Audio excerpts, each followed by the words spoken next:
नमस्कार दोस्तों, बहुत बहुत स्वागत है आपका हमारे इस YouTube चैनल नमो नमः पर। आज मैं आपको इस वीडियो में बताने जा रही हूँ हिंदू परंपराएं और उनके वैज्ञानिक तर्क तथा फायदे। भारत परंपराओं का देश है। हमारे देश में तरह तरह की रीति रिवाजें और परंपराएं निभाई जाती हैं और इन्हीं परंपराओं रीति रिवाजों की वजह से दुनिया में भारत का एक अलग आकर्षण है।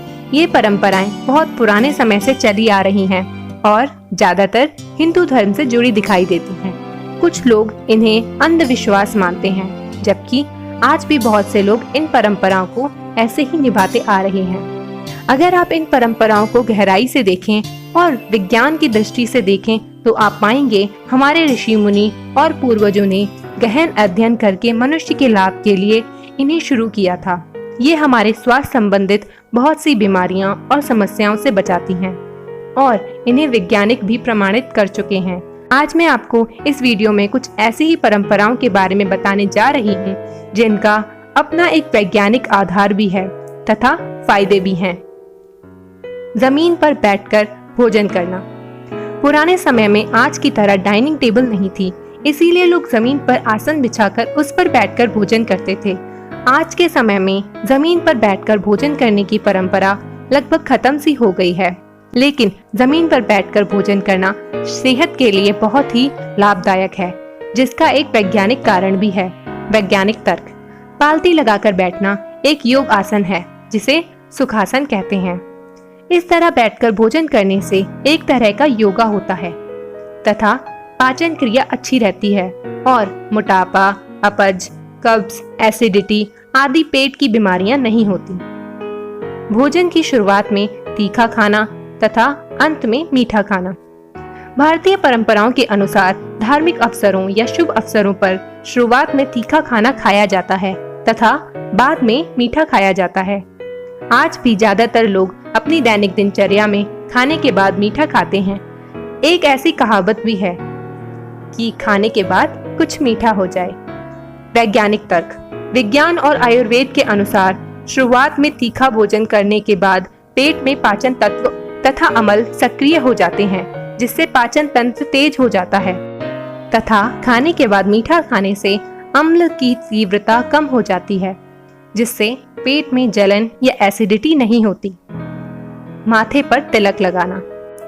हिंदू धर्म के अनुसार धार्मिक अवसरों, शादी, विवाह, त्योहार या पूजा पाठ के समय चंदन, कुमकुम या सिंदूर से माथे पर तिलक लगाया जाता है।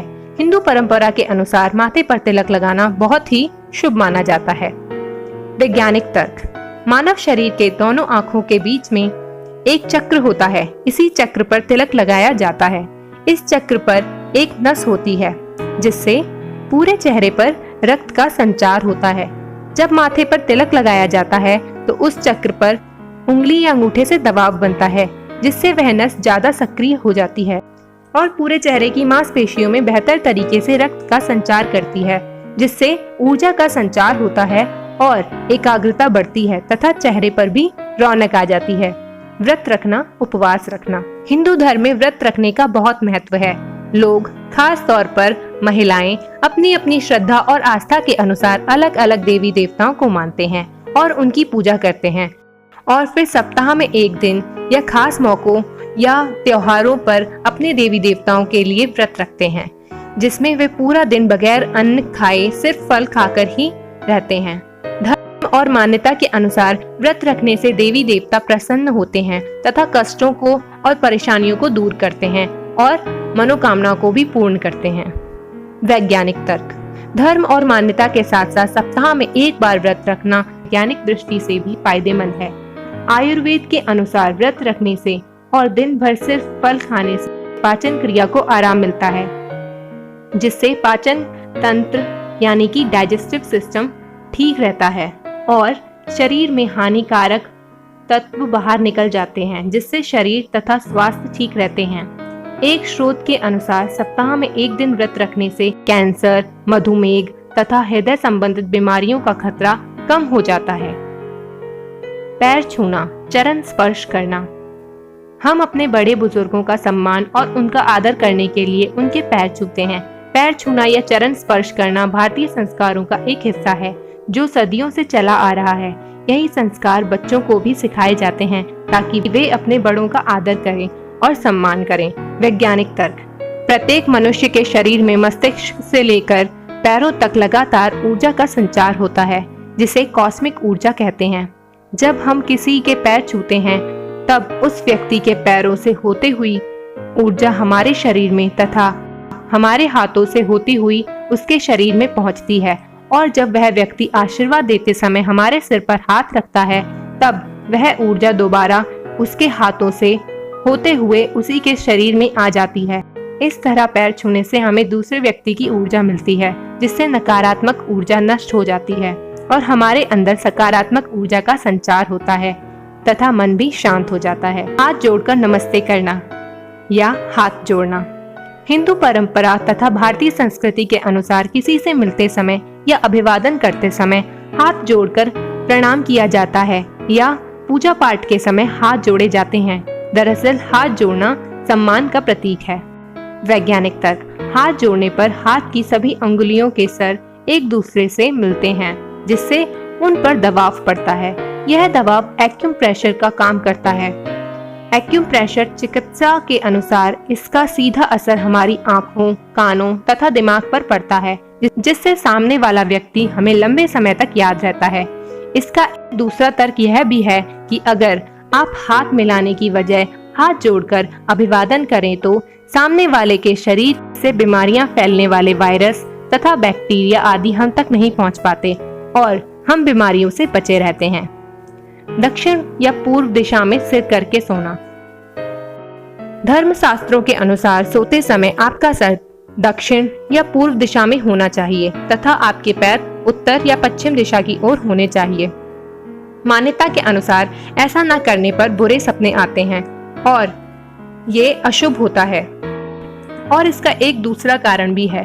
पूर्व दिशा में सूर्योदय होता है जिससे सूर्योदय होने पर पूर्व दिशा की ओर पैर होने से सूर्य देव का अपमान होता है। इसीलिए हमेशा दक्षिण या पूर्व दिशा की ओर सिर करके सोना चाहिए। वैज्ञानिक तर्क। पृथ्वी के दोनों ध्रुवों उत्तरी तथा दक्षिण ध्रुव यानी कि नॉर्थ पोल और साउथ पोल में चुंबकीय प्रभाव होता है जिसे मैग्नेट फ्लो कहा जाता है। उत्तरी ध्रुव पर पॉजिटिव प्रभाव तथा दक्षिणी ध्रुव पर नेगेटिव प्रभाव होता है। उसी तरह से मानव के शरीर में सिर पर पॉजिटिव प्रभाव तथा पैरों पर नेगेटिव प्रभाव होता है। विज्ञान के अनुसार दो पॉजिटिव चार्ज या दो नेगेटिव चार्ज एक दूसरे से दूर भागते हैं। इसीलिए जब हम उत्तर की दिशा की ओर सिर करके सोते हैं तो उत्तर की पॉजिटिव तथा सिर की पॉजिटिव तरंगे एक दूसरे से दूर भागती हैं जिससे हमारे दिमाग में हलचल होती है और बेचैनी बढ़ जाती है जिससे अच्छी नींद भी नहीं आती और सुबह होकर उठने के बाद भी शरीर में थकान महसूस होती है जिससे ब्लड असंतुलित हो जाता है और मानसिक बीमारियों का खतरा भी बढ़ जाता है। तथा जब हम दक्षिण की ओर सिर कर सोते हैं तो हमारे सिर की पॉजिटिव तरंगे और दक्षिण की नेगेटिव तरंगे आपस में मिल जाती हैं जिससे चुंबकीय प्रभाव आसानी से हो जाता है और दिमाग में कोई हलचल नहीं रहती और अच्छी नींद भी आती है। सुबह उठने के बाद भी तरोताजा महसूस करते हैं तथा मानसिक बीमारियों का खतरा नहीं रहता। सूर्य को जल चढ़ाना। सूर्य को जल चढ़ाने की परंपरा बहुत पुराने समय से है। धर्मशास्त्रों के अनुसार सूर्य देव को जल चढ़ाने से सूर्य देव प्रसन्न होते हैं और मनुष्य पर सूर्य का प्रकोप नहीं होता और उससे राशि दोष भी खत्म हो जाते हैं। वैज्ञानिक तर्क। विज्ञान के अनुसार सूर्योदय के समय सूर्य की किरणें ज्यादा तेज नहीं होती जो शरीर के लिए एक औषधि का काम करती हैं। तो सूर्य को जल चढ़ाने से तथा जल की धारा में से सूर्य को देखने से सूर्य की किरणें जल में से छनकर हमारी आंखों तथा शरीर पर पड़ती हैं जिससे आंखों की रोशनी तेज होती है तथा पीलिया, क्षय रोग और दिल की बीमारियों का खतरा भी कम हो जाता है। स्नान के बाद भोजन करना। शास्त्रों के अनुसार बिना स्नान किए भोजन करना वर्जित है। शास्त्रों के अनुसार स्नान करके पवित्र होकर ही भोजन करना चाहिए। बिना स्नान किए भोजन करना पशुओं के समान है और अपवित्र माना गया है। वैज्ञानिक तर्क। वैज्ञानिक दृष्टिकोण से स्नान करने के बाद शरीर की गंदगी निकल जाती है तथा शरीर में नई ताजगी तथा स्फूर्ति आती है। स्नान करने के बाद स्वाभाविक रूप से भूख लगती है। उस समय भोजन करने से भोजन का रस शरीर के लिए पौष्टिक वर्धक होता है, जबकि स्नान करने से पूर्व खाना खाने से पेट की जठाग्नि उसे पचाने में लग जाती है। खाना खाने के बाद नहाने से शरीर ठंडा हो जाता है, जिससे पेट की पाचन क्रिया मंद पड़ जाती है और पाचन शक्ति कमजोर पड़ जाती है। पेट के रोग भी हो सकते हैं।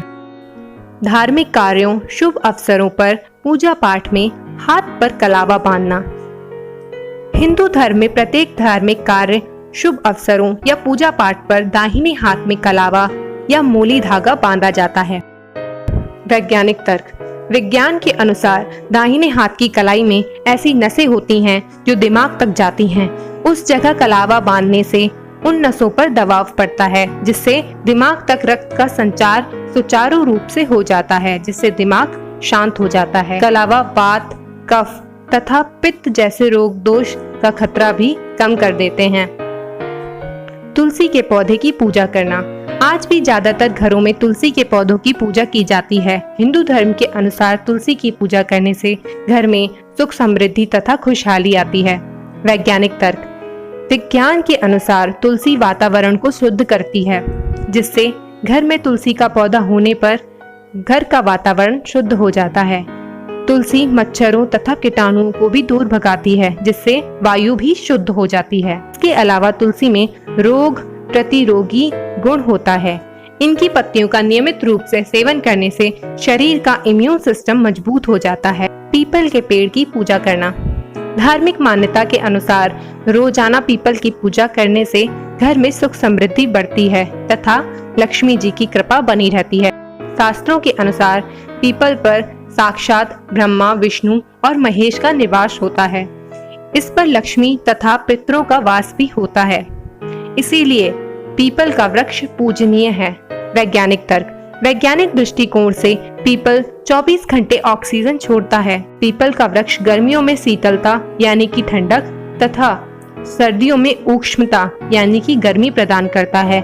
आयुर्वेद के अनुसार पीपल का हर भाग जैसे तना, पत्ते, छाल और फल सभी चिकित्सा के काम आते हैं, जिनसे कई गंभीर रोग का इलाज होता है। दोस्तों, यहाँ मैंने हिंदू धर्म की कुछ परंपराएं तथा उनके वैज्ञानिक तर्क और फायदों के बारे में बताया। दरअसल पुराने समय से चली आ रही यह परंपराएं हमारे ऋषि मुनियों के गहन अध्ययन का नतीजा है, जिससे लोगों को प्राकृतिक चिकित्सा का लाभ मिलता है। मैं आशा करती हूँ आपको हमारी आज की वीडियो पसंद आई होगी और प्लीज हमारे चैनल को अगर आपने अभी तक सब्सक्राइब नहीं किया है तो सब्सक्राइब करें, शेयर करें, इस वीडियो को लाइक करें और कमेंट करें। Thank you for watching.